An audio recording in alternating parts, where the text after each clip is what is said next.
हर हर महादेव दोस्तों, आपका दिन मंगलमय हो। प्रभु की कृपा सदैव आप पर बनी रहे।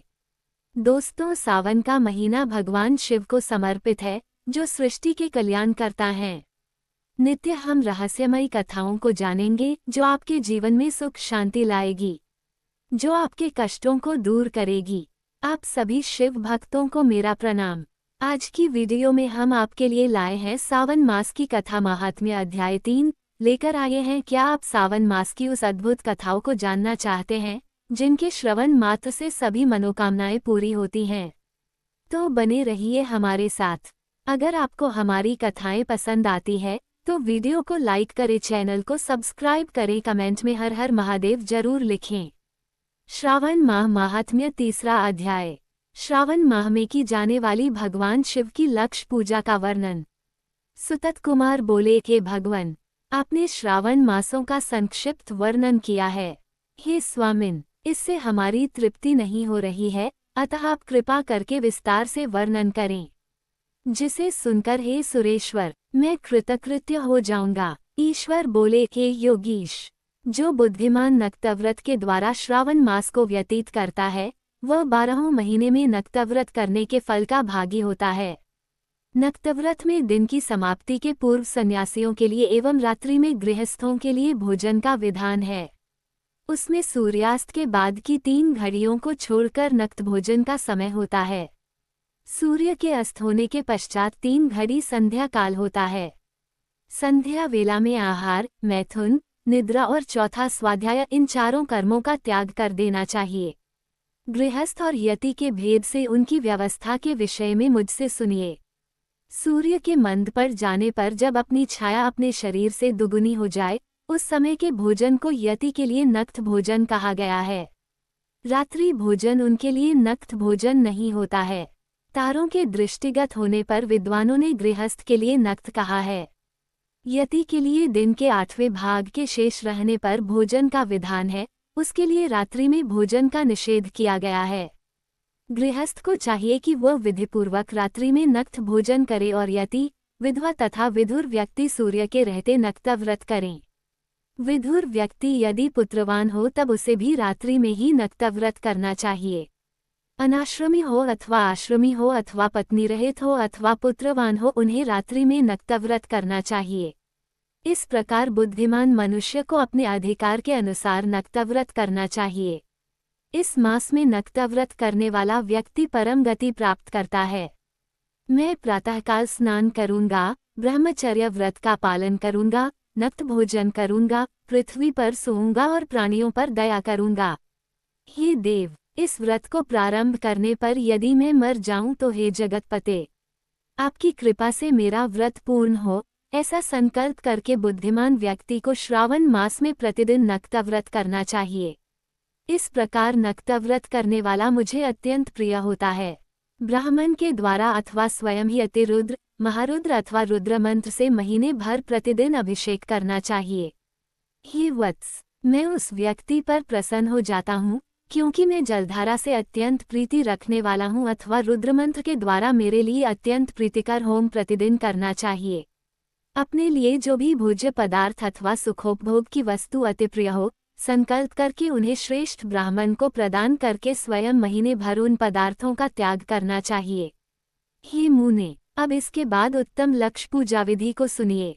लक्ष्मी चाहने वाले अथवा शांति की इच्छा वाले मनुष्य को लक्ष्य बिल्वपत्रों या लक्ष्य दूरबादलों से शिव की पूजा करनी चाहिए। आयु की कामना करने वाले को चंपा के लक्ष्य पुष्पों तथा विद्या चाहने वाले व्यक्ति को मल्लिका या चमेली के लक्ष्य पुष्पों से श्रीहरि की पूजा करनी चाहिए। शिव तथा विष्णु की प्रसन्नता तुलसी के दलों से सिद्ध होती है। पुत्र की कामना करने वाले को कटेरी के दलों से शिव तथा विष्णु का पूजन करना चाहिए। बुरे स्वप्न की शांति के लिए धान्य से पूजन करना प्रशस्त होता है। देव के समक्ष निर्मित किए गए रंगोली आदि से विभिन्न रंगों से रचित पद्म, स्वस्तिक और चक्र आदि से प्रभु की पूजा करनी चाहिए। इस प्रकार सभी मनोरथों की सिद्धि के लिए सभी प्रकार के पुष्पों से यदि मनुष्य लक्ष्य पूजा करे तो शिवजी प्रसन्न होंगे। तत्पश्चात उद्यापन करना चाहिए, मंडप निर्माण करना चाहिए और मंडप के त्रिभाग परिमाण में वेदिका बनानी चाहिए। तदनंतर पुण्याह वाचन करके आचार्य का वरण करना चाहिए और उस मंडप में प्रविष्ट होकर गीत तथा वाद्य के शब्दों और तीव्र वेदध्वनि से रात्रि में जागरण करना चाहिए। वेदिका के ऊपर उत्तम लिंग तो भद्र बनाना चाहिए और उसके बीच में चावलों से सुंदर कैलाश का निर्माण करना चाहिए। उसके ऊपर तांबे का अत्यंत चमकीला तथा पंचपल्लवयुक्त कलश स्थापित करना चाहिए और उसे रेशमी वस्त्र से वेष्टित कर देना चाहिए। उसके ऊपर पार्वती पति शिव की सुवर्णमय प्रतिमा स्थापित करनी चाहिए।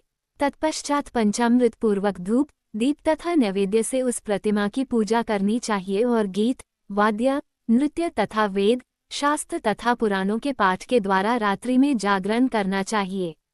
इसके बाद प्रातःकाल भली भांति स्नान करके पवित्र हो जाना चाहिए और अपनी शाखा में निर्दिष्ट विधान के अनुसार वेदिका निर्माण करना चाहिए। तत्पश्चात मूल मंत्र से या गायत्री मंत्र से या शिव के सहस्त्रनामों के द्वारा तिल तथा घृत मिश्रित खीर से होम कराना चाहिए अथवा जिस मंत्र से पूजा की गई है उसी से होम करके पूर्ण आहुति डालनी चाहिए। इसके बाद वस्त्र, अलंकार तथा भूषणों से भली भांति आचार्य का पूजन करना चाहिए। तत्पश्चात अन्य ब्राह्मणों का पूजन करना चाहिए और उन्हें दक्षिणा देनी चाहिए। जिस जिस वस्तु से उमापति शिव की लक्ष्य पूजा की हो उसका दान करना चाहिए। स्वर्णमयी मूर्ति बनाकर शिव की पूजा करनी चाहिए। यदि दीपकर्म किया हो तो उस दीपक का दान करना चाहिए।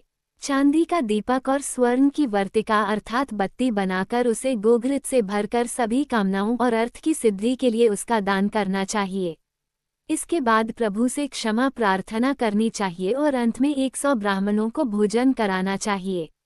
हे मुने, जो व्यक्ति इस प्रकार पूजा करता है मैं उस पर प्रसन्न होता हूँ। उसमें भी जो श्रावण मास में पूजा करता है उसका अनंत फल मिलता है। यदि अपने लिए अत्यंत प्रिय कोई वस्तु मुझे अर्पण करने के विचार से इस मास में कोई त्यागता है तो अब उसका फल सुनिए। इस लोक में तथा परलोक में उसकी प्राप्ति लाख गुना अधिक होती है।